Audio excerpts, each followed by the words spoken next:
Enseignement de Yogananda sur un verset de la Bhagavad Gita, chapitre 2, verset 41. La traduction littérale de ce verset: dans cette voie, c'est-à-dire le karma yoga, ô fils de Kuru, ici donc c'est Arjuna, donc on a souvent des expressions poétiques, donc dans cette voie, le karma yoga, ô fils de Kuru, il n'y a qu'une seule détermination intérieure, claire et résolue. Les hésitations de l'esprit indécis sont infinies et s'éparpillent en multiples ramifications.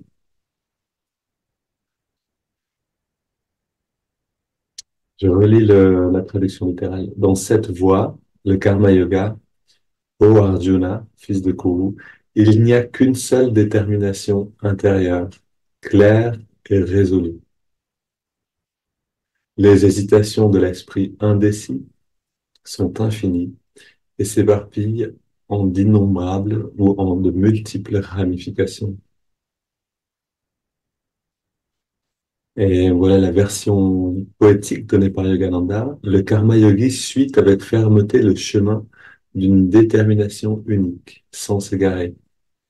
Mais les rêveurs indécis laissent leurs aspirations vagabonder sur des sentiers sans fin, entrelacés par les désirs. Et je vous lis maintenant son commentaire. Dans cette strophe, la Bhagavad Gita exhorte l'aspirant spirituel, le yogi, à distinguer la vie d'un dévot concentré et méditant de celle d'un esprit agité qui s'éparpille entre différentes religions, entre différentes théories et divers chemins dictés par ses désirs. Le véritable dévot évite de s'égarer sur les multiples chemins du doute. Il discipline son esprit, cultive une approche pratique et s'engage dans une méditation de plus en plus profonde, suivant les lois spirituelles de la concentration active. Un tel yogi déterminé ne s'aventure sur aucun autre chemin, cherchant à trouver la paix intérieure dans la communion avec Dieu, manifestée par une joie toujours renouvelée dans la méditation. Le chercheur de curiosité, c'est-à-dire celui qui cherche de nouvelles choses, qui est plein de curiosité, à l'inverse, s'éparpille à travers une multitude de voies euh, spirituelles, de théories, s'égarant dans un labyrinthe sans fin de doutes et d'insatisfaction. La Gita enseigne que le dévot doit orienter sa concentration et sa discrimination, son discernement, exclusivement vers la présence de Dieu. Seul chemin vers le salut ultime.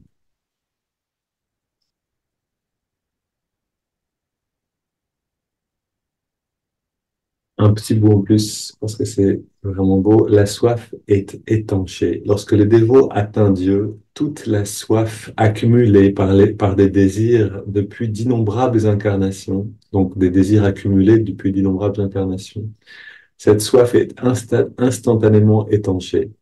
Il est alors libéré des désirs matériels responsables du cycle des réincarnations. En revanche, le chercheur, celui qui collectionne ou celui qui agit par curiosité, est indécis face aux divers chemins spirituels. Celui-ci s'égare dans un univers infini d'imagination et de désirs complexes et toujours croissants, sans se libérer de la roue des renaissances, du cycle des renaissances. Il reste prisonnier des souffrances de nombreuses vies terrestres. Ici, on a vraiment une merveilleuse explication en fait de pourquoi on a besoin, pourquoi est-ce qu'en fait Krishna dit à Arjuna, il n'y a qu'un seul chemin clair et résolu, une détermination intérieure claire et résolue. Et, et on a on a cette phrase qui nous rassure aussi, parce que pour aller sur un seul chemin clair, résolu, être entièrement euh, engagé dans une seule direction, dans cette direction ascendante de la conscience, on a besoin en effet de choisir, puis d'être fidèle.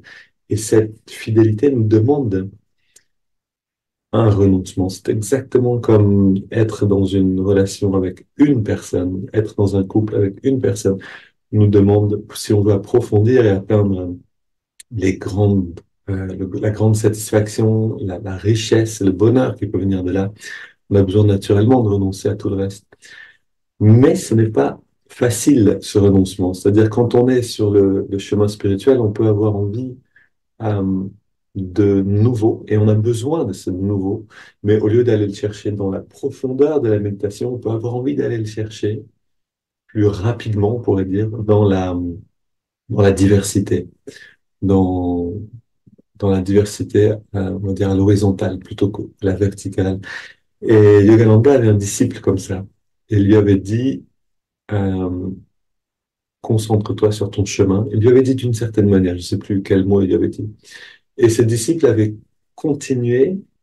Donc, il habitait dans l'ashram de Mount Washington et il continuait de garder des livres qui parlaient d'autres spiritualités, de différents courants bouddhistes, euh, de maîtres, etc., et de leurs conseils à eux. Et il gardait tout ça bien précieusement sous son lit. Et une fois, Yogananda donne une conférence dans un hall rempli à ras-bord, et puis là, il appelle ses disciples. Il lui dit, viens sur la scène. Et ses disciples montent sur la scène et il dit, Yogananda dit, devant toute l'audience, voilà une, euh, une prostituée spirituelle, en pointant son disciple du doigt. Et c'était pour le secouer profondément, parce que le risque est grand. C'est-à-dire, si on ne choisit pas à un moment un chemin pour approfondir cette relation avec Dieu par ce chemin-là, le risque est grand, en effet, de se perdre. Et ici, il le décrit très bien. Je relis d'ailleurs ce moment-là. Le chercheur indécis, face aux divers chemins spirituels, s'égare dans un univers infini d'imagination et de désirs complexes et toujours croissants, sans jamais se libérer ou sans se libérer de la roue, c'est-à-dire du cycle des renaissances. Il reste prisonnier des souffrances de nombreuses vies terrestres.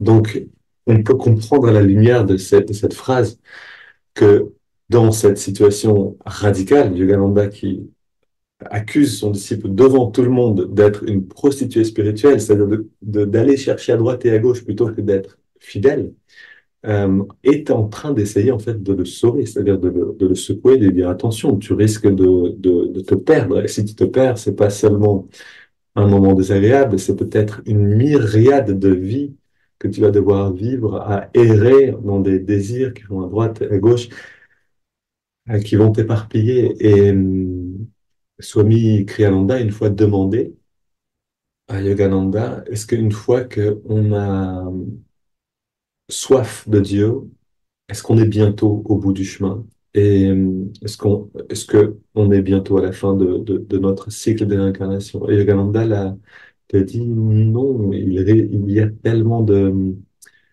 tentations encore. Alors, il a répondu de différentes manières à cette question, mais il a dit aussi une fois donc non, il y a tellement de tentations sur le chemin. Le désir de succès, de, comment dire, de fame, de réputation, de pouvoir, d'argent, euh, tous les désirs qui sont en nous peuvent nous écarter de notre chemin spirituel. Et donc, c'est vraiment un conseil qu'on peut prendre pour nous tous, c'est-à-dire on a besoin à un moment d'aller dans la profondeur et puis d'aller dans cette pratique régulière avec une discipline et quelquefois de se battre, c'est vrai, intérieurement avec des tendances, aller à droite et à gauche pour vaincre ces tendances-là, les transformer et grandir spirituellement. Demain, samedi, à 9h, un satsang. Donc, on va parler vraiment de cette thématique-là, avec les explications de la Bhagavad Gita. Bienvenue à ceux qui veulent nous rejoindre. OK. Maintenant, allons dans la méditation elle-même. On prend une grande inspiration d'abord, expire et on s'intériorise. On oublie tous les mots, toutes les idées. On entre à l'intérieur.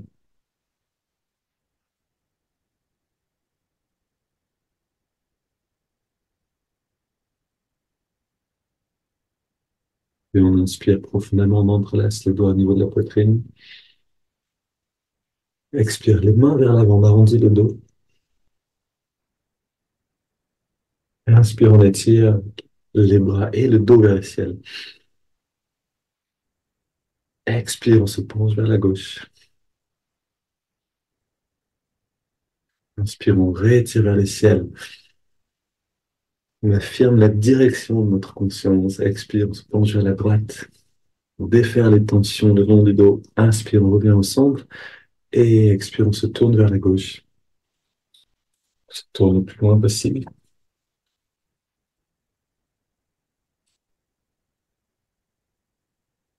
On retourne au centre. Inspire vers le ciel. Expire, on se tourne vers la droite.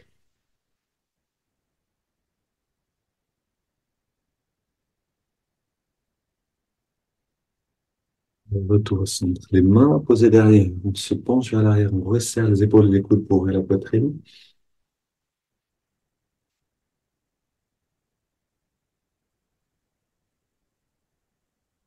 Sentez l'élasticité. Et on revient au centre. On pose les mains sur les cuisses pour vers le ciel. Et maintenant, on sent l'ouverture dans cette poitrine, dans le centre du cœur.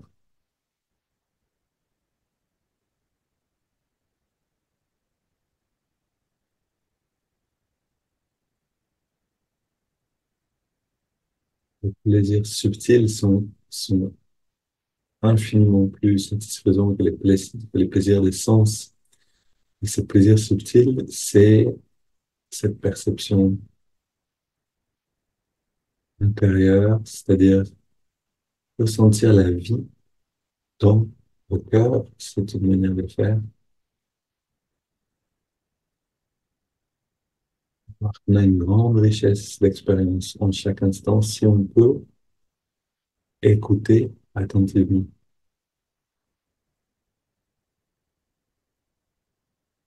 On va prendre maintenant une vingtaine de respirations profondes.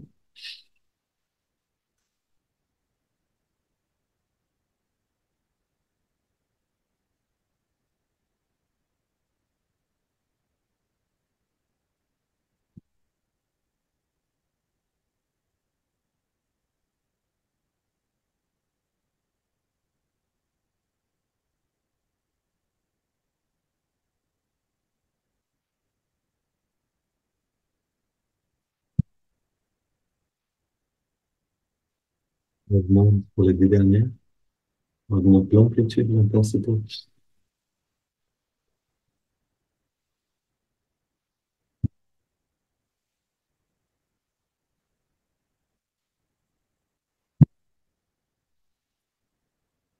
5 dernières.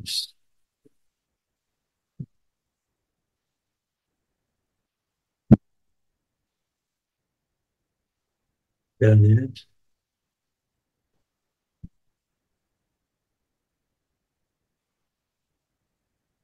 On inspire lentement, très lentement par les narines et on garde l'air dedans.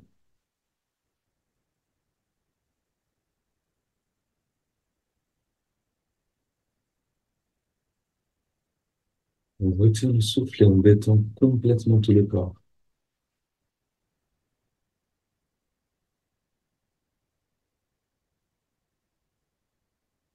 On expire dans cette détente sans faire d'effort. On laisse l'air sortir, puis dans un arrêt de la respiration, on laisse toutes les sensations intérieures émerger.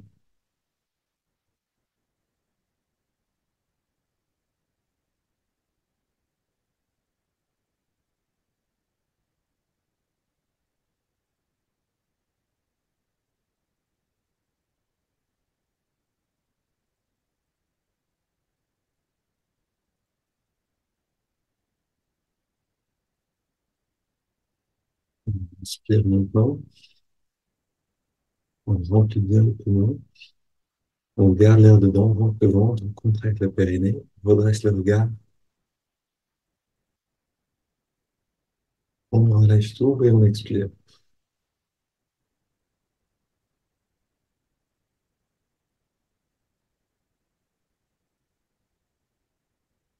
Et on ressent.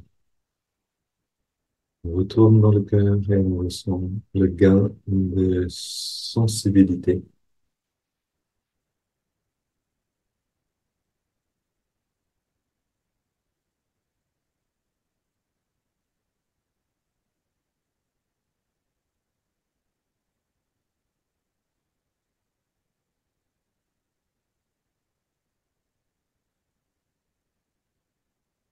On prend une double inspiration par les narines. On garde l'air dedans, on serre les poings, on contracte tous les muscles. Puis expire, on relâche complètement. Et encore.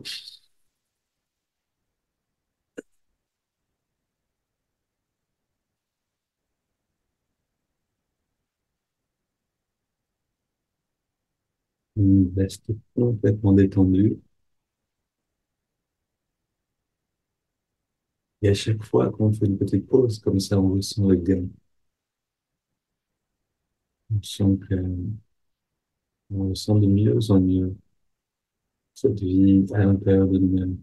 On inspire lentement par les narines. Sur 5, en ressentant l'énergie remonter le long de la colonne.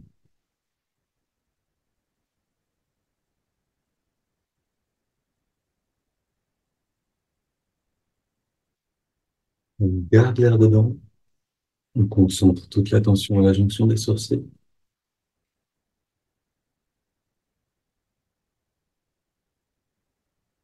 Expire. On sent réellement le bien-être, la lumière, littéralement, qui part du lobe frontal. Inspire, inspire à nouveau.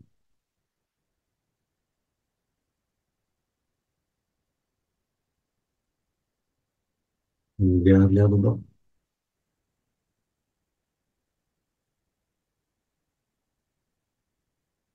Expire.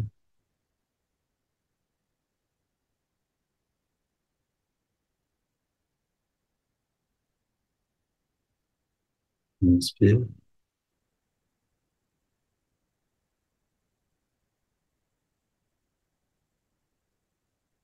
Retiens.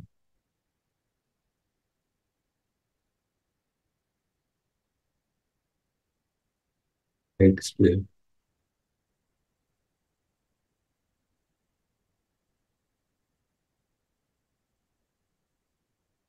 Un dernier cycle. Inspire.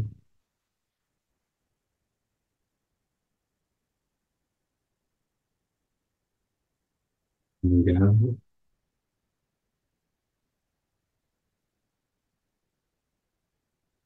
Expire.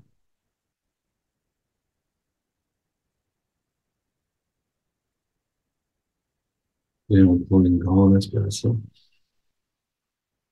Et on laisse le corps respirer naturellement.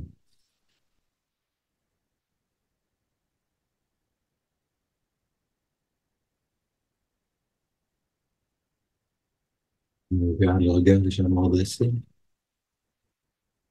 On sent maintenant le lien entre le cœur et l'œil spirituel. Le point, la jonction des sourcils à l'intérieur du crâne.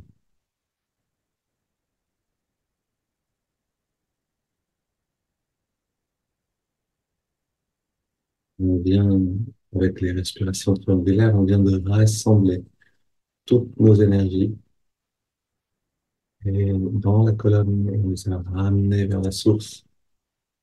Et maintenant, on sent ce rassemblement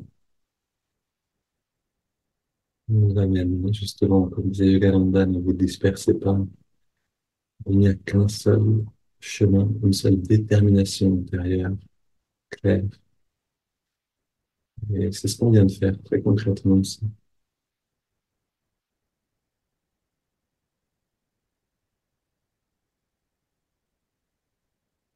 Nous ressentons la force, que ce rassemblement nous donne.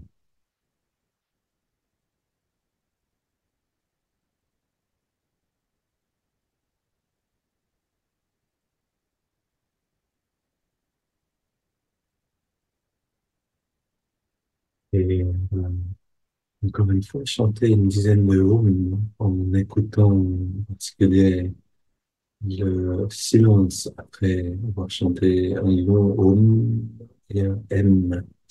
qui nous intériorise. Puis après les 10, on ressentir, explorer le bien-être et les perceptions subtiles qui apparaissent.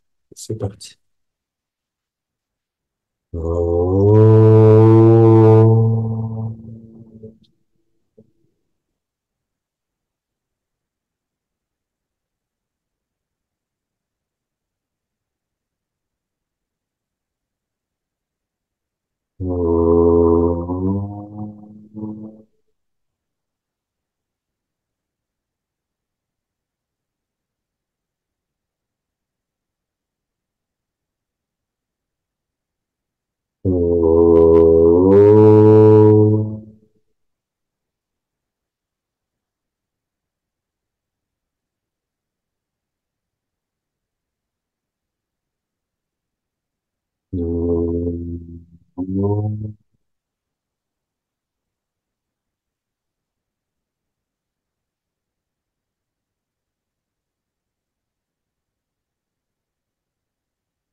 Et on va encore un peu plus loin, à l'intérieur, on amène l'attention dans les narines.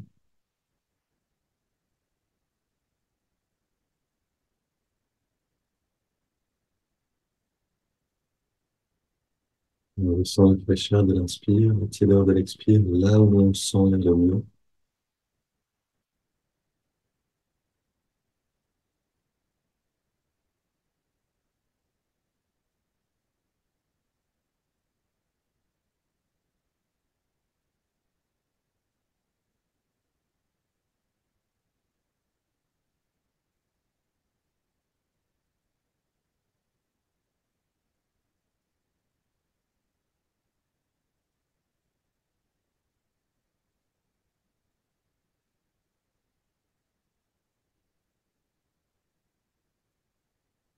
On ne reste pas juste devant le souffle, mais on entre dedans.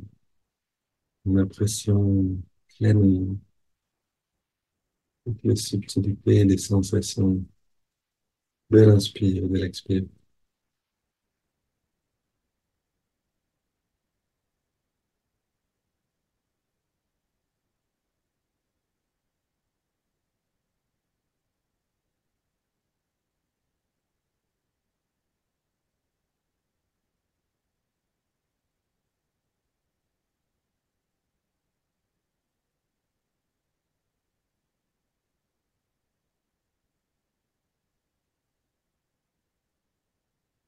On peut voir le souffle comme une cascade. Et derrière la cascade, ce jardin merveilleux de la conscience intériorisée On a besoin d'apprendre à traverser le souffle, à rentrer profondément dedans, jusqu'à sentir l'énergie à la base du souffle et au-delà, jusqu'à sentir la conscience à la base de l'énergie.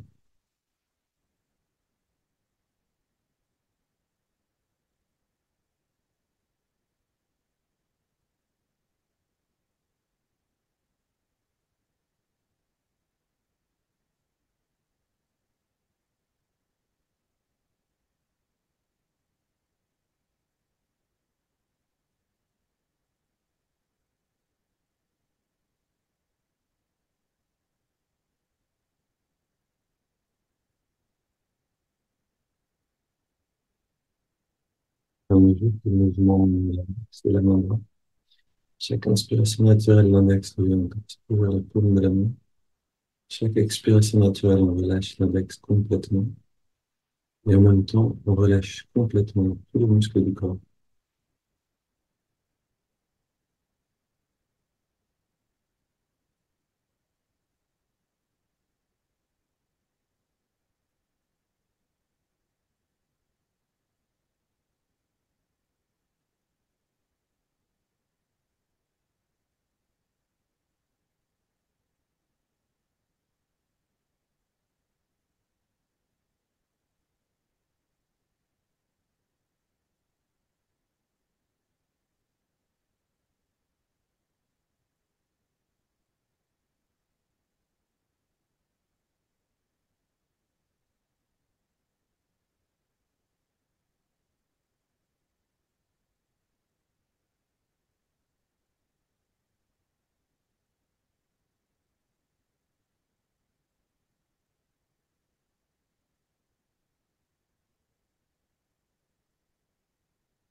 Et on ajoute maintenant, on sort tout en approfondissant la détente pour l'observation du souffle.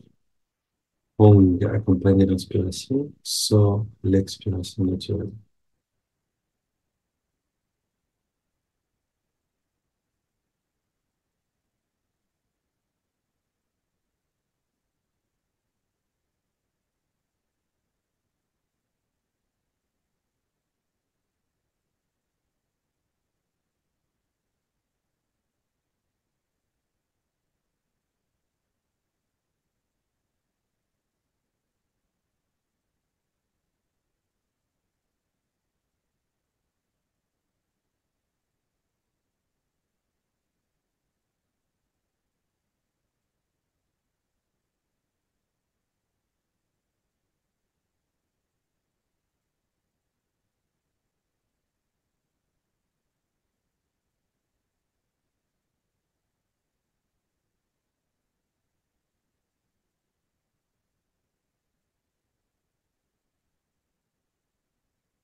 Et ici, on commence la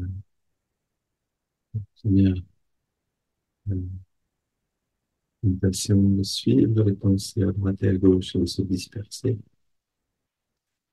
Comme le tout nous encourage à rester dans une seule direction.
Donc, une inspiration profonde,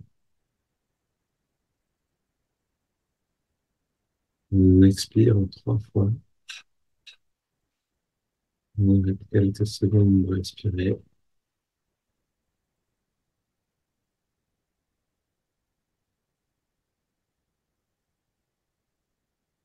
Et on laisse le corps respirer naturellement. On abandonne le mouvement des doigts, mantra et observation du souffle.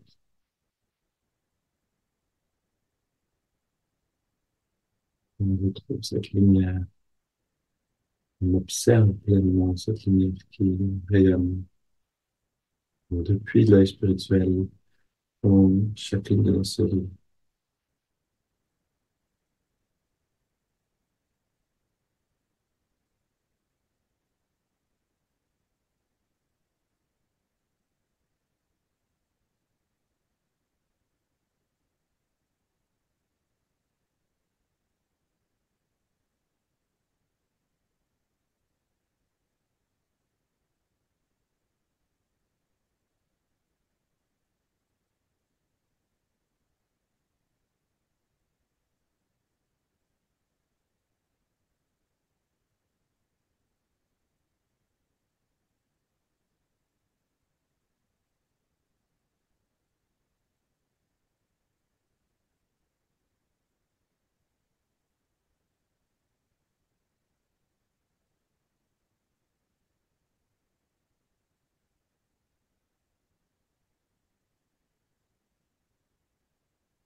On sent ce bien-être croître, grandir au-delà du corps physique, au-delà du confinement de la personne.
Prolonger son, je pense que vous le sentez bon. Oui, tranquillement. On met tout ça dans notre journée. Une belle journée à tous.